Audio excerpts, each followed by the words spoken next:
Irmãos, o título da mensagem desta manhã é Um Monumento à Desobediência. Hoje estou aqui pelo Departamento da Mulher e vamos refletir um pouco sobre a história de uma mulher. Existe um livro publicado que ele tem por título A Linguagem do Amor. Alguém que já viu falar nesse livro? Já viu, Lila? Já viu também, irmã?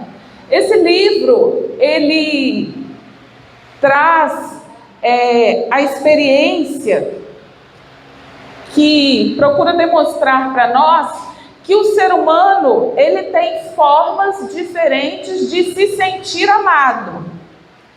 E se nós tentarmos demonstrar amor para alguém em uma linguagem que não é a linguagem que faz com que essa pessoa se sinta amada, ela não vai se sentir amada, porque não estaremos falando a linguagem dela. Pois bem, eu queria refletir com os irmãos nesse texto que lemos para a base de nossa oração.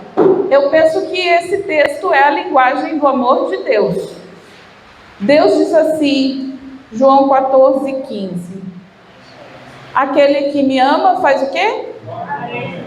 Nós encontramos alguma dificuldade de entender esse texto? Deus diz assim, se você me ama, Davi, se você me ama, Eliane, se você me ama, Deus faz o quê? Simples assim, irmãos. Não tem muito mistério. Às vezes a gente quer dizer que ama Deus fazendo coisas tão diferentes do que diz a palavra dele, e ele diz assim, aquele que me ama, guarda os meus mandamentos. É muito simples. Só que tem um detalhe, irmãos, muitas vezes nós, enquanto adventistas, somos acusados de pensar que a salvação é resultado das obras, porque defendemos a ideia de que os mandamentos de Deus estão em vigor ainda, que eles não cessaram na morte de Cristo na cruz do Calvário. E aí eu queria pensar com vocês, se nós entendermos que os mandamentos de Deus estão em vigor e eles não são fruto de uma ideia de salvação pelas obras, quando eles estão dentro de uma aliança que nós fazemos com Deus. Entende, igreja? Quando nós retiramos a guarda dos mandamentos de Deus, da aliança que Ele nos convida a fazer com Ele, aí nós podemos cair no legalismo de achar que guardamos os mandamentos para sermos salvos. Agora, quando nós colocamos a guarda dos mandamentos no seu devido lugar, que é dentro do pacto, dentro da aliança que Deus faz com aqueles que querem entrar em aliança com Ele, nós vemos que a guarda dos mandamentos não possui nada de legalismo.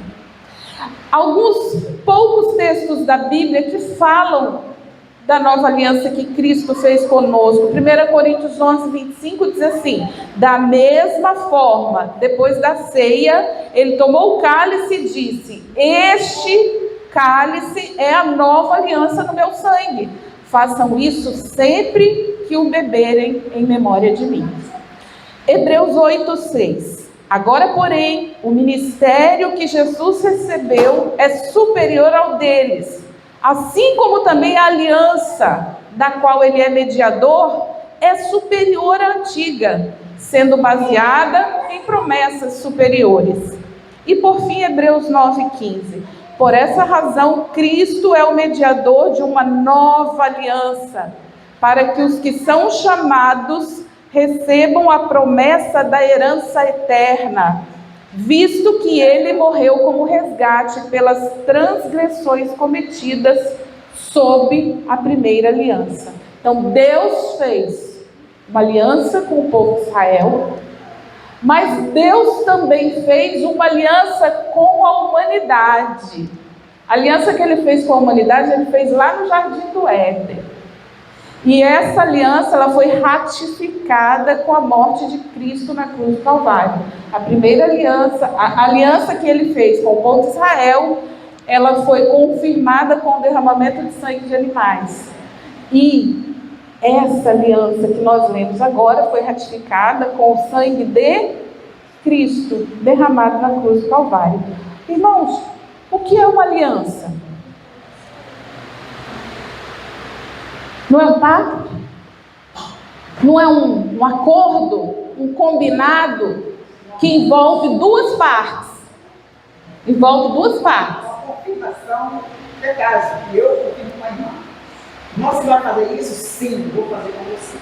Então, se eu concordo com você, nós entramos em um acordo, fazemos um pacto, né? E nessa aliança que foi ratificada com a morte de Cristo na cruz do Calvário, diz que a lei sairia das tábuas de pedra e agora seriam gravadas aonde?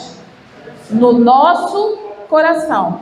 Então, quando nós entendemos que a guarda dos mandamentos de Deus faz parte de um pacto que nós escolhemos fazer com o nosso Deus, então ela não tem nada de legalismo, ela não tem nada a ver com salvação pelas obras.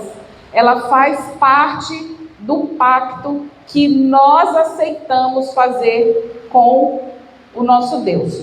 Na aliança de Deus com o homem, tem expiação, que por acaso, como foi dito aqui na escola sabatina, no início da escola sabatina, o Del falou, hoje é o dia de aniversário dessa data especial, 22 de outubro. Na aliança que Deus faz conosco, tem expiação, porque nós entendemos pela palavra de Deus que a salvação, ela não foi, o processo da salvação, na realidade, ele não foi concluído na cruz do Calvário. Verdade? Alguém aqui discorda dessa ideia? De que o processo de salvação não foi concluído na cruz do Calvário. Ele é um processo que ainda está em andamento. Então, por isso tem expiação. Por isso tem advogado, por isso tem juiz, por isso tem tribunal, por isso tem santuário. Irmãos, expiação é Deus resolvendo a encrenca que o ser humano se meteu depois do pecado. Expiação é Deus resolvendo o nosso problema, o problema da nossa vida. Porque após o pecado, nasceu no nosso coração uma semente de rebelião. Sabia que eu vi um irmão citando um texto que eu nem conhecia, ou pelo menos não havia guardado esse texto, que está na história da redenção, que Eva, imediatamente após comer o fruto, ela se sentiu sensual, tal foi o poder do pecado sobre ela. Eu nem conhecia esse texto, olha que coisa. Imediatamente a semente da rebelião brotou no coração do ser humano, ali, por causa do pecado.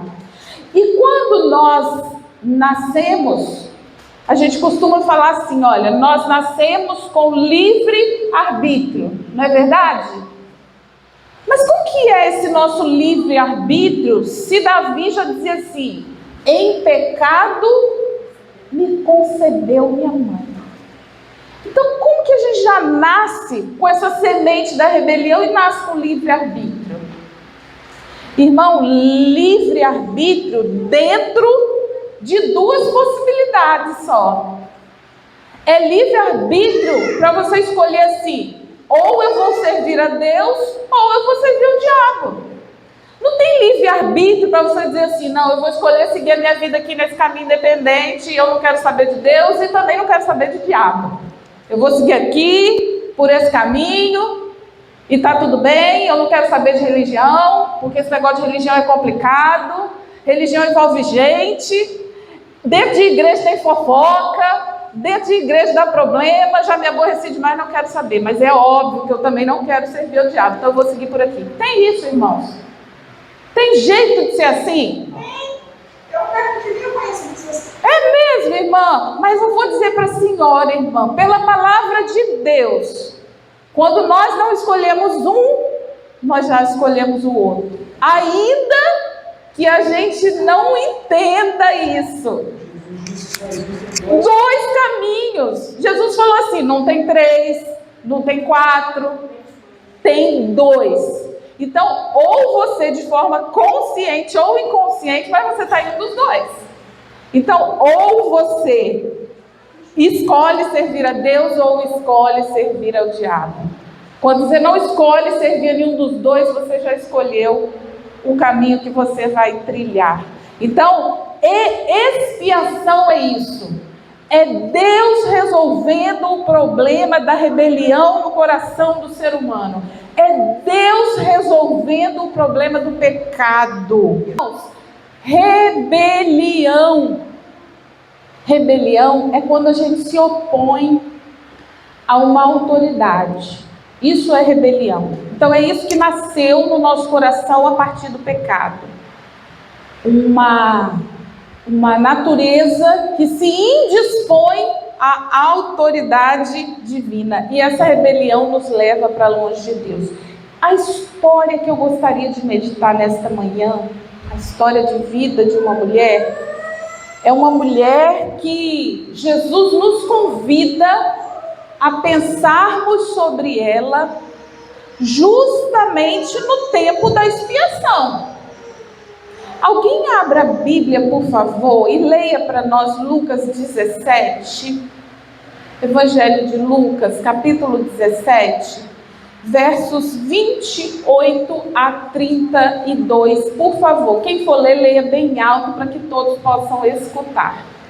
Lucas 17, 28 a 32. Irmãos, Jesus, nesse capítulo aí, nessa parte, ele vinha falando sobre o período que antecederia a sua volta. Ele fala, será como nos tempos de Noé, será como nos tempos de Ló. E aí, por fim, ele diz assim, lembrai-vos da mulher de Ló. Esse período, será que nós podemos acreditar que é hoje? Será que nós estamos no período que antecede a vinda de Jesus? Que é o período da expiação e que é o período que ele fala assim, se lembrem da mulher de Ló. Mas por que a gente deve pensar na mulher de Ló quando Cristo está fazendo expiação, imediatamente antes dele voltar? A gente não sabe nem o nome dessa mulher. É a mulher de Ló. A gente sabe algumas coisas sobre Ló, mas sobre a mulher de Ló, a gente não sabe muitos detalhes.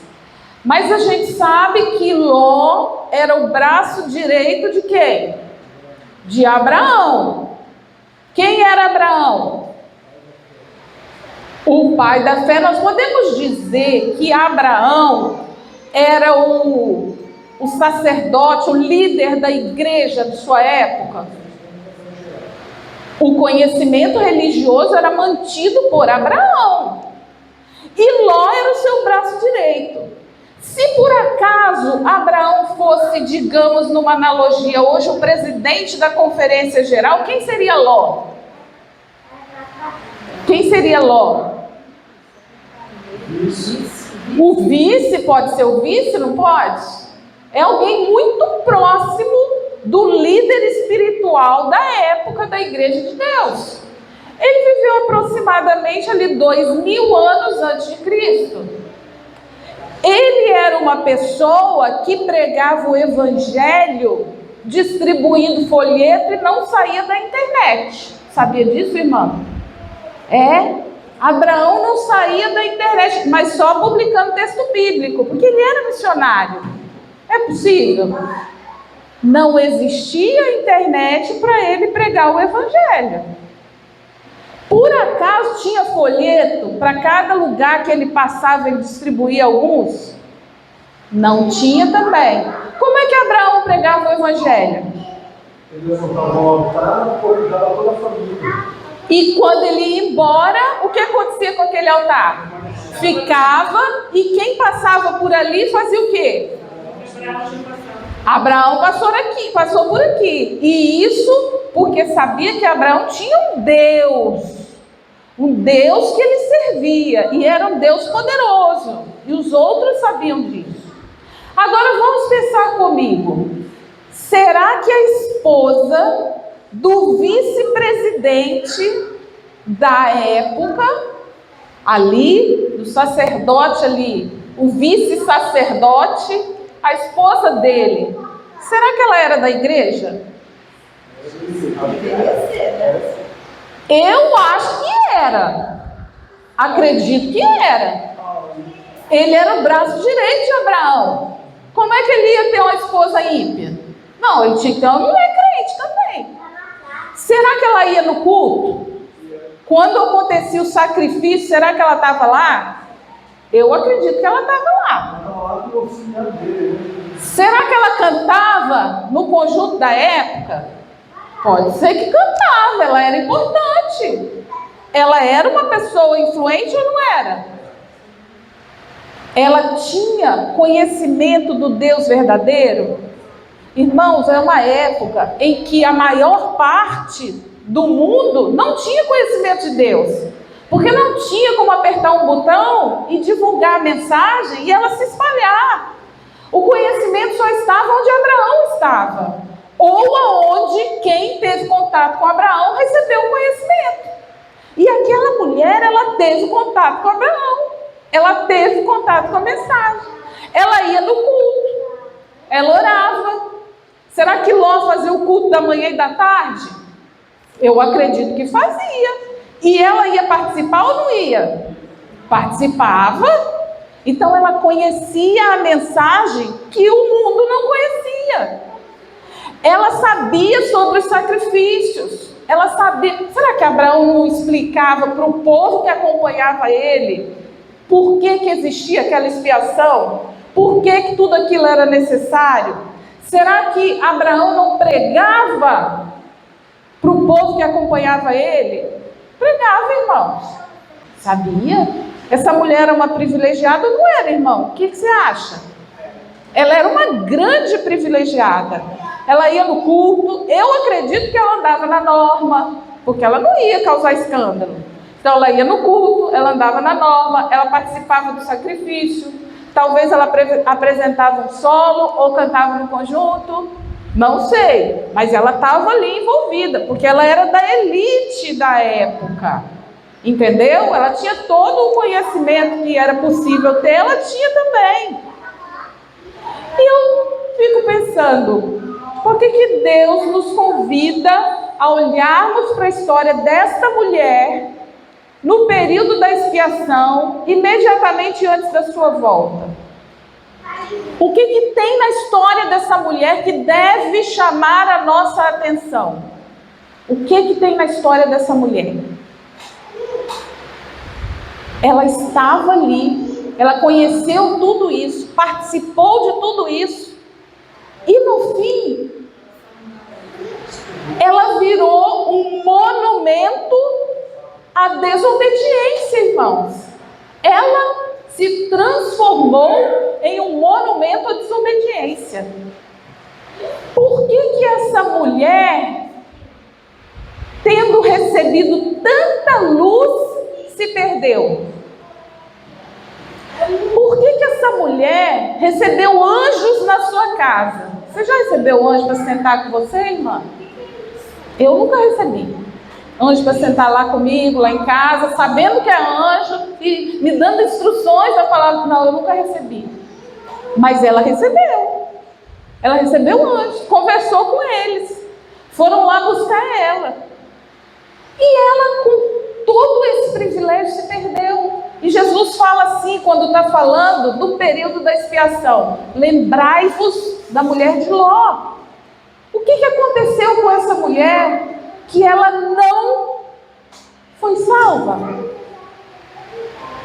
Irmãos, essa mulher, possivelmente no seu coração, ela estava preocupada com muitas coisas, menos com aquilo que era essencial. Menos com aquilo. Vocês acreditam que quando o anjo foi lá e mandou eles correrem e falar assim para eles: olha, a única coisa que importa nesse momento para você é escapa-te por tua vida. Será que foi um momento de deslize que fez com que ela se perdesse? Vocês acreditam nisso? Foi um momento de distração, que aí de repente ela se distraiu quando estava fugindo, desobedeceu e olhou para trás. Será que foi isso que aconteceu, irmãos? Será que tem condição de você estar sentado aqui no banco da igreja 2 anos, 3 anos, 10 anos, 20 anos, 50 anos, e um momento de deslize você olha para trás, desobedece e se perde? Irmãos, não tem condição de ser assim. Não tem condição de ser assim. Aquilo é um processo que vinha acontecendo na vida dela.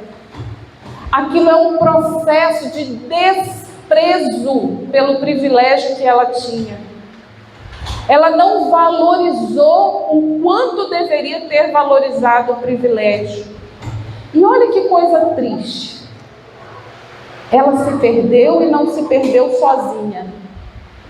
Suas filhas, suas 2 filhas, não olharam para trás e não viraram um monumento à desobediência, mas embriagaram o pai, abusaram sexualmente dele embriagado, engravidaram dele as 2 e deram origem a 2 nações que foram extremamente inimigas do povo de Deus: os moabitas e os amonitas. 2 nações envolvidas com idolatria e com libertinagem sexual. Se lembra do episódio de Balaão, que os moabitas, sob a liderança de Balaque, levaram o povo de Deus a beber, se envolverem em libertinagem, sexo livre e por fim levados à idolatria e à desobediência? Eram os moabitas, descendentes desta mulher. Olha a herança maldita que ela deixou para suas filhas. Nós já falamos aqui nessa igreja sobre as heranças espirituais e suas maldições. Nós já falamos aqui sobre isso. E essa mulher deixou uma herança de maldição para suas filhas. Jesus, ele fala assim: eis que estou à porta e bato.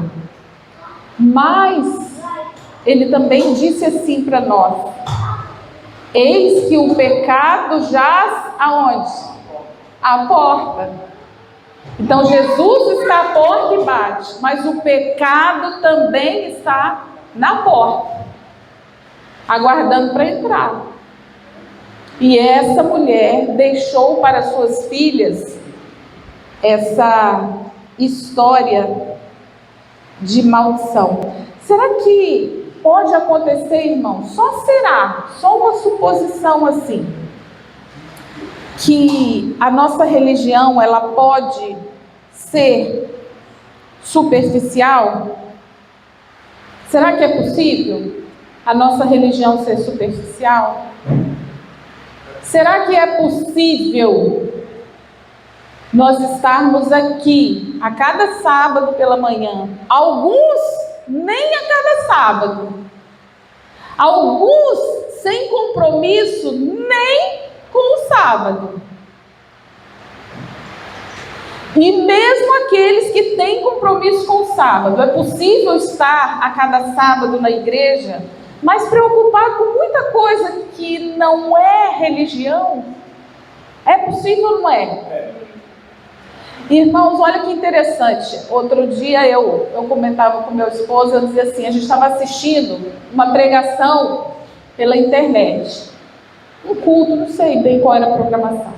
E aí, enquanto estava tendo a oração, Aí eu comentei com ele, eu falei assim, Del, olha só, está tendo oração e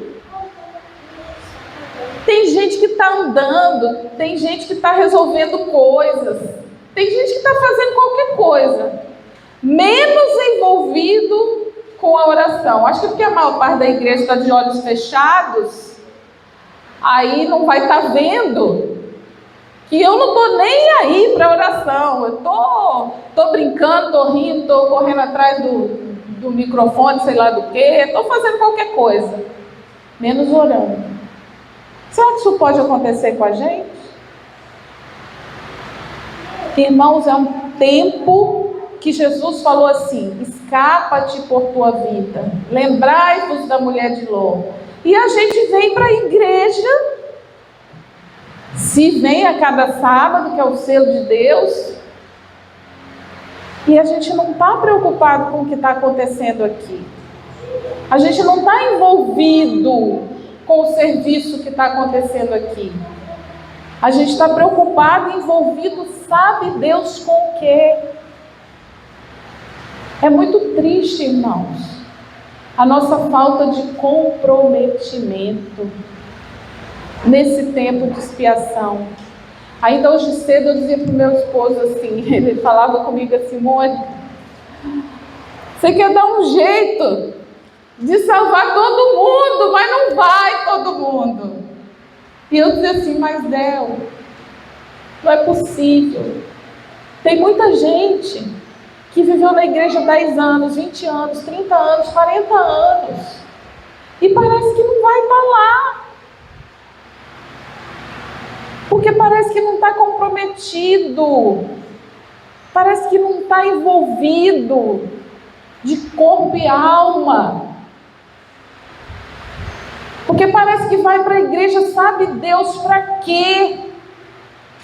Sabe Deus para quê? Não se interessa, não se importa.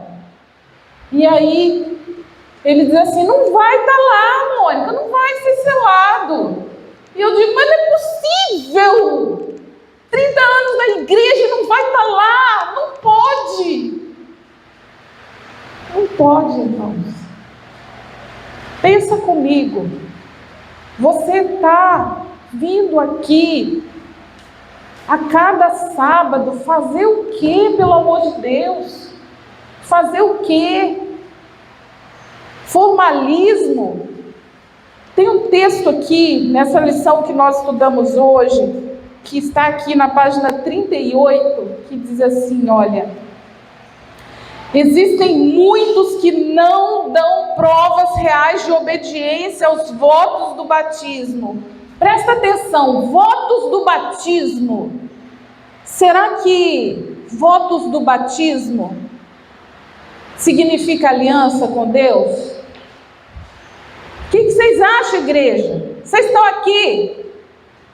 Irmãos, vocês estão aqui? Votos do batismo é quando a gente entra em aliança com Deus.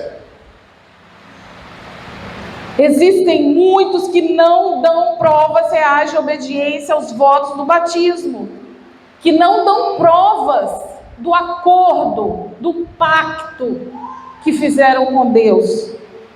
A formalidade, o que é formalidade? Vem na igreja cada sábado, traz até oferta, canta no coral, responde a chamada da escola sabatina. A ambição mundana, o orgulho e o amor ao eu lhes esfriam o zelo.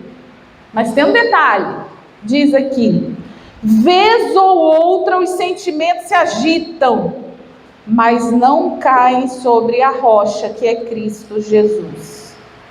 Irmãos, formalismo. A mulher de Ló ia na igreja também. A mulher de Ló dava oferta, participava do culto matinal e vespertino, cantava no coral, talvez se vestia na norma. Puro formalismo. O coração dela não estava ali. ia na igreja sem a menor disposição de participar do serviço de adoração, do estudo da lição, do culto divino. Sabe Deus o que move o coração dessas pessoas, irmãos? No dia da expiação. E sendo assim, a gente não alcança um sim e um amém da parte de Deus. Sabe por quê? Porque o sim e o amém vem da parte de Deus quando o que está acontecendo aqui na terra está em harmonia com o que está acontecendo no céu. Se o que está acontecendo no céu, Eliane, não está em harmonia aqui na sua vida, não tem o sim e o amém de Deus. Não tem. Porque o sim e o amém vem depois da obediência. Deus olha, está aqui o meu filho, está aqui o Marcos. Ele está vivendo em harmonia, em obediência. E aí no santuário, o Senhor Jesus está fazendo expiação. Passa o nome do Marcos. Aí pode vir um sim e um amém. Por quê?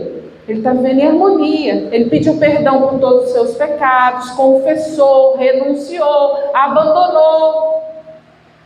Não vive o formalismo seco, não vai à igreja por ir, não é negligente com a aliança, com o pacto, com o voto batismal. Se importa com o momento da história. Não está só como figurante sentado aqui no banco da igreja, irmãos. Tem gente que vem aqui para ser figurante, sabe? É triste, irmã. Tem gente que vai na igreja para ser figurante. Só que quem vem na igreja para ser figurante, vai chegar um momento que vai ser lançado fora. Está escrito, vai ser lançado fora. Outro virá e ocupará o seu lugar, se você está aqui como figurante, para fazer número. Sem entender que a sua salvação, a salvação da sua família, a salvação dos seus filhos, independente da idade que ele tenha, depende da sua firme posição, Eliane. Você tem crianças, e essas crianças, para serem salvas, dependem da sua firme posição. Isso é muito sério, irmãos. As filhas daquela mulher se perderam porque ela não teve firme posição, porque ela não se importou, porque ela era figurante no meio do povo de Israel. Ela fazia número lá. Será que você está aqui hoje fazendo número? Será que você está aqui hoje fazendo o quê? Esquentando o banco para alguém depois vir ocupar o teu lugar? Esse não é o plano de Deus para a sua vida. Eu tenho assistido, irmãos, a tantos sacrifícios que foram oferecidos por Abraão, que chegou um momento que aquilo não tocava mais o coração dela. Aquilo não impressionava mais.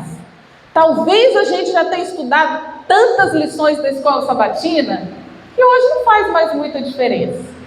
Talvez a gente já escutou tanto sermão, que a cada sábado é só mais um. Não faz tanta diferença. Esse é o risco. Agora eu queria falar para os irmãos uma coisa. Não foi só aquela mulher que teve muitos privilégios. Muitos outros na história bíblica também tiveram muitos privilégios e foram negligentes e não serão contados entre os salvos, inclusive entre o povo do advento. Se nós pararmos para parafrasear o que está escrito em Romanos 3, versos 1 e 2, a gente pode parafrasear dizendo assim: qual é logo a vantagem do adventista do sétimo dia movimento de reforma? Muita.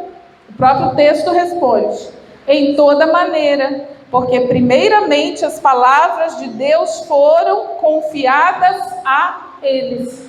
Qual é a vantagem do adventista do sétimo dia movimento de reforma em relação ao resto?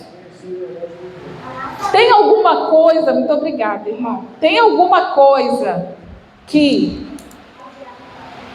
alguma denominação religiosa conheça que você não conhece? Tem alguma coisa em relação à palavra de Deus? Que eu saiba, não. Parece que tudo foi revelado a nós. Qual é a vantagem? Muita. Você conhece tudo o que muitos não conhecem. Qual era a vantagem da mulher de Ló? Muita. Ela conhecia muita coisa que o mundo da época não conhecia.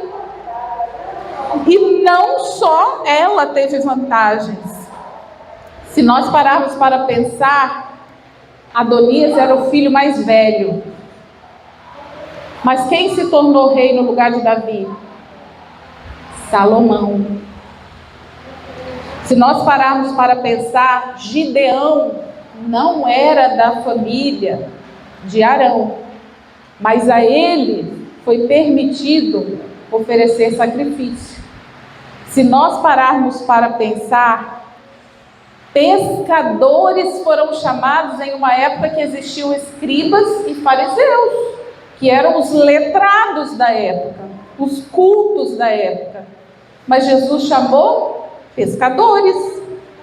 Cornélio era romano, era uma pessoa enterrada em tradições.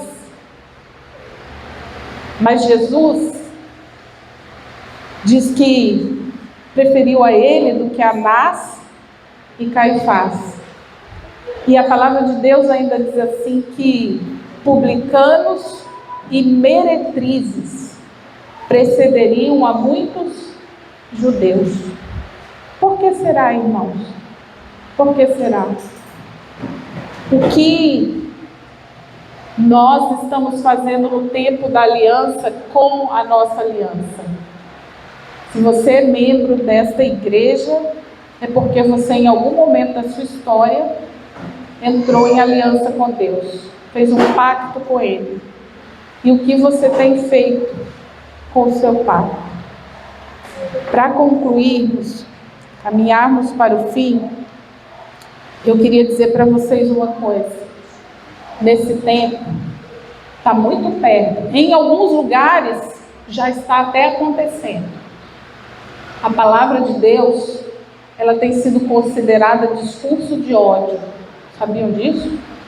Já existem lugares onde a palavra, partes da palavra de Deus são consideradas discurso de ódio. E dentro em breve vai chegar o tempo que aqui vai chegar para nós também. Toda a terra vai chegar. A palavra de Deus será proibida, sabia, irmã? Porque vai ser dito que o que está escrito nela é discurso de ódio. E nós seremos proibidos de falar dela. E aí diz que alguns vão andar para lá e para cá perambulando, querendo ouvir algo que não será mais possível ouvir. E o Espírito Santo só vai fazer lembrar aquilo que você em algum momento estudou e aprendeu. Ele não vai fazer você lembrar de algo que você nunca leu, de algo que você não estudou. E o diabo não está brincando de ser diabo, assim como Deus não brinca de ser Deus. O diabo não brinca de ser diabo não, gente. Tempos trabalhosos, tempos difíceis para a igreja. Já são tempos trabalhosos, mas virão tempos muito mais trabalhosos. Tem chance para todos nós? Tem. Tem chance para todos nós. Diz que Jesus morreu na cruz para salvar a quantos? A todos. E por que ele não vai salvar todos? Porque nem todos querem ir à cruz. Porque nem todos estão comprometidos. Porque nem todos querem compromisso com Ele. Eu costumo dizer para os irmãos que a dívida que você contrai no banco, ela não pode ser paga por qualquer pessoa sem a sua autorização. Se você tem uma dívida e eu chego lá no banco e falo assim, eu quero pagar a dívida do David, não posso. Só se ele aceitar. Se ele não aceitar, eu não posso pagar, o banco não pode receber. Tem que ter a anuência dele, porque ele tem o direito por lei de escolher a quem ele quer dever. se ele quer dever a mim ou ao banco. Então a morte de Cristo é suficiente para salvar todos, mas nem todos serão salvos, porque nem todos vão a Ele em confissão, reconhecimento, arrependimento, abandono, buscando graça e força, e por isso não alcançam o sim e o amém da parte de Deus. Na aliança que Deus faz conosco, Ele resolve a encrenca que o pecado trouxe para a nossa vida. Ele resolve tudo. Ele tira de nós a semente da rebelião. Ele nos ajuda, nos dá poder para vencermos as tentações e todo o mal. Ele tira a nossa culpa e nos oferece vida eterna. Está escrito que, porquanto a vontade daquele que me enviou é esta, que todo aquele que vê o Filho e crê nele tenha a vida eterna, e eu o ressuscitarei no último dia. Só depende de nós, irmãos. Tudo que podia ser feito e que era necessário ser feito, foi feito. Só depende de nós. 40 anos de igreja não te garante salvação. Judas ser tesoureiro não garantiu a ele a salvação. Ló, seu vice-presidente da conferência geral da época do acampamento de Abraão, não garantiu a sua família salvação.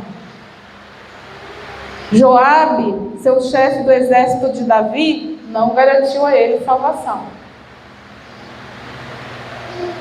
Mas na cruz há esperança para todos nós. Depende do que a gente vem fazer aqui na igreja. Depende do que a gente escolhe fazer com a nossa aliança, porque entramos em aliança com Deus.